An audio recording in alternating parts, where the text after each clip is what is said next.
Mm. What? Who the fuck is that now? Oh, Pinky, it's you. Could you really not wait having to let me know you're back? Why'd you wake me up for that? It's only 7:30. Sorry, Twilight, but I just thought you might be curious to hear how things develop with your brother. You know, I've just come back from the Crystal Empire. Oh, right, my brother. Yeah, I guess. So how is it? Well, all in all, it went really well. First, I hit a pretty high roadblock when I tried my more conventional methods of making him happy.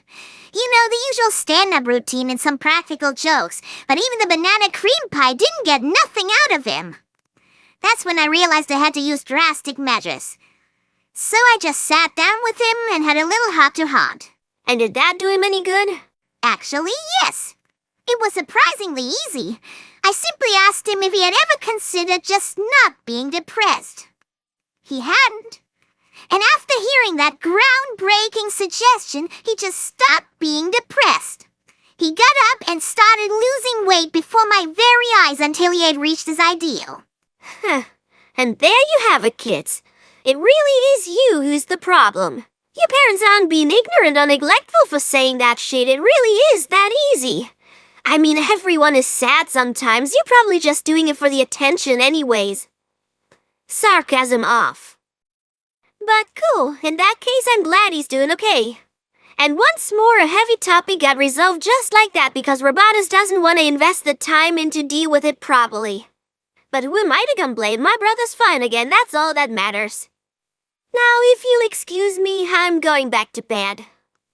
I've got about 2 more hours before I need to get up. Wait, so you're saying that you stay in bed until 10 a.m. every day? Why not? Sketches are usually an afternoon thing. Yeah, but isn't that like totally unemployed behavior?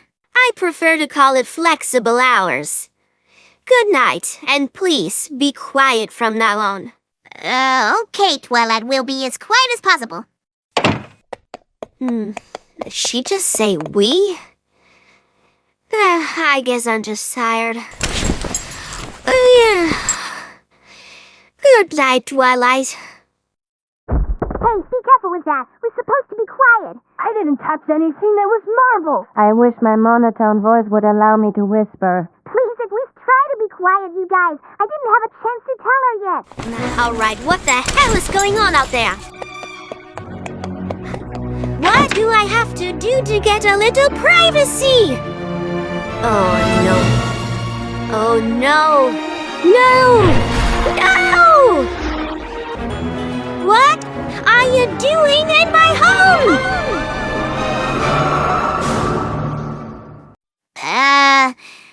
Well, this is a little awkward now. I actually wanted to wait until you were really awake, but, surprise! I've invited my family to stay with me. What? Why?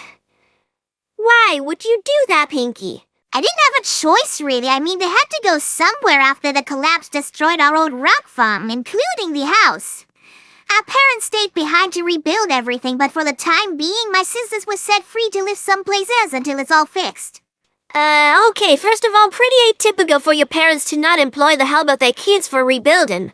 Yeah, but I guess when you see the literal apocalypse happen right before your eyes, it does something to you. But why do your sisters even have to move at all? Didn't Starlight also visit them on her fixing tour across Equestria? No, it's not so simple, Princess Twilight. What's not so simple? It's just rebuilding a house and getting some rocks back. Where's the problem? The problem is that those weren't just ordinary rocks. They were rock farm rocks. Specifically bred over millions of centuries for harvesting. Rocks like that only come once in a lifetime. Having lost those rocks is breaking my heart.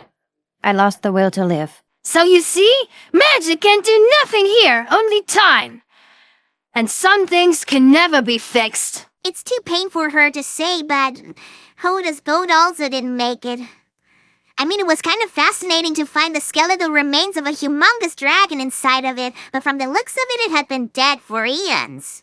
I do agree that Starlight might have been able to repair our house, but in that regard, I'm on our parents' side. They wanted to rebuild it themselves with their own hoofs. But that's just so stupid, honestly. I mean, a unicorn offers some magic for help and doesn't even want anything in return for it, and you decline? Maybe, Red is just an Amish thing. All right. So you invited your three sisters to stay here. Fine, as long as this doesn't take too long.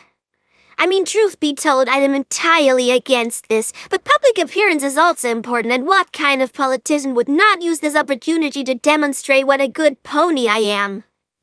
As long as they all stay in your room, I'm fine with it. Well, for that I gotta say 2 additional things. 1, I gave each of them an own room. And 2, Hey, Pinky, do you know the Wi-Fi key in this place? I gotta check my emails. Oh, hi, Twilight. Hello? yeah, so... My husband's also here. Cool.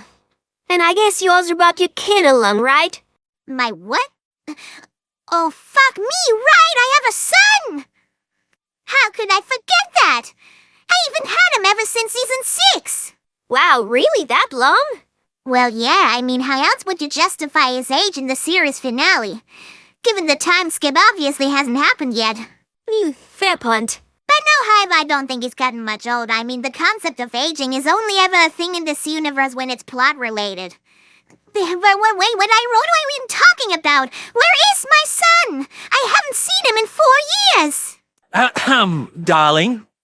Might I remind you how lucky you are to have such a responsible husband like me? Oh, you mean you know where little Sheez is? Of course I do. Who you think has been watching him over the past years? That's a relief. And where's he now? Is he here? Nah, I left him at my fun factory. What? Well, I didn't think I'd be staying here for long. Cheese-walled Oscar sandwich, I cannot believe you! What the heck were you thinking? What if he gets himself hurt? It's a fun factory, hon. What's the worst that could... Okay, maybe I should go call Sen Smirk to have him check on us, son. Yeah, I'm gonna go do that now. Holy shit, can you believe this guy? Yeah, another thing, Pinky. What is he even doing here? Did his home also get destroyed by the collapse? Nah, like you heard, the factory still stands. He doesn't even have a home on his own, but is more of a traveler. Didn't you watch the episode about that? Sen Smoke, however, told him that in order to keep his business registered, he must give them an address. So he used mine. Okay, but what does that have to do with him being here now? Nothing. He just wanted to visit me. After all, the past 4 years he's always been on the move. But didn't he say he watched over your son? Did he take him with him or what? Oh, that's a good question, actually. Cheese? No, I left him in the factory also during that time. But we were Skyping every day. Seriously, Cheese? So you left him there all alone? Chill out, our factory does have a kids area. Besides, you're the one doing all the office work, so I figured you would also show up there from time to time. I'm doing home office! And how the fuck was I supposed to know that? By just listening to me for once. Maybe you should have also mentioned it to me first. Why is communication so hard for us? Yeah, you'd think that 2 goofballs like us would make for a good couple. Though thinking about it, actually not. I mean, we're basically only perfect for each other on a superficial level. But neither of us is strong where the other isn't. We don't complement each other at all in that regard. Stop analyzing our marriage and cast Sans Undertale already. What do you think I'm doing, damn it? It's ringing. Then shut up and pay attention. I am. Okay, how about we just leave him to it? Pardon the indiscretion, Pinky, but do you often fight like that? No. Only when he's once again done something irresponsible. So actually, yeah. A lot. You know, back when we married, we really thought it was love. But by now, all he ever does is getting on my nerves. You know, I hate to admit it, but this summer makes your character a whole lot more interesting. Thanks, I guess. At least one thing that's good about it. But I also kind of understand this position, you know? You both were being really irresponsible, but I mean, how the fuck do you forget about having a son? I forgot where I put Boulder once. However, I did find him later. He was in my pocket. Okay, seriously, Maud, can you please for once say something that's actually relevant to our situation? It was. I meant to say every pony loses things sometimes, even important things. What matters is to find them again. Okay, not gonna lie, that was kind of wise actually. And it's true, I mean, I also knew about your son, and like you, I hadn't thought of him in years. And you also have a niece yourself. Which, by the look on your face, you forgot about too. Yeah, that's right, I got a niece. What's up with that? No one ever thought of that again, too.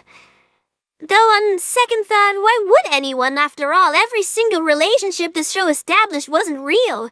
My brother and Cadence, Cranky and Matilda, Lyra and Bonbon, or Sugarbutt and Big Macintosh, who also had a son, I just realized. Really? Yeah. Maybe someone should tell him and his mother about his death.